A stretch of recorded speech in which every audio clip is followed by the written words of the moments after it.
ప్రారంభిస్తారు. Ministry of god, strength of god.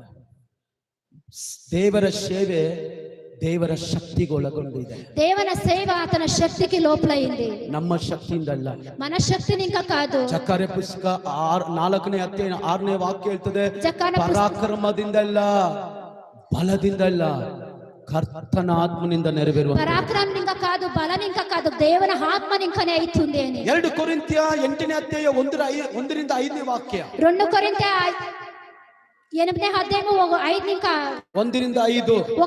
5 ಆ ವಾಕ್ಯ ಹೇಳ್ತದೆ, ఆ వాక్యం చెప్తుంది, ದೇವರು ಇವರಿಗೆ ಎಂತ ಶಕ್ತಿ ಕೊಟ್ಟಿದ್ರಂತೆ, దేవుడు వీళ్ళకి ఎలాంటి ఒక శక్తిని ఇచ్చాడు, ಶಕ್ತಿ ಮೀರಿ ಕೊಡುವಂತದ್ದು, శక్తి మీరి ఇచ్చారు. ಇದು ಎಲ್ಲರೂ ಕೊಡಕ್ಕಾಗಲ್ಲ, ದೇವರ ಶಕ್ತಿ ಅವರ ಒಳಗೆ ಇದ್ರೇನೆ ಕೊಡಕ್ ಸಾಧ್ಯ. ಅದು అందరూ ఇచ్చేదాని కయ్యదు, దేవుని లోపల ఉంటేనే ఇచ్చేకి సాధ్యం. ಕೆಲವರು ಲೆಕ್ಕ ಮಾಡಿ ಕೊಡ್ತಾರೆ, కొందరు లెక్క చేసి ఇస్తారు, ಕೆಲವರು ಸಿಕ್ಕಾಪಟ್ಟೆ ಕೊಡ್ತಾರೆ. కొందరు సిక్కాపట్టేగా ఇస్తారు. ಯಾರವರು? ఎవరు వాళ్ళు? ಯಾರು?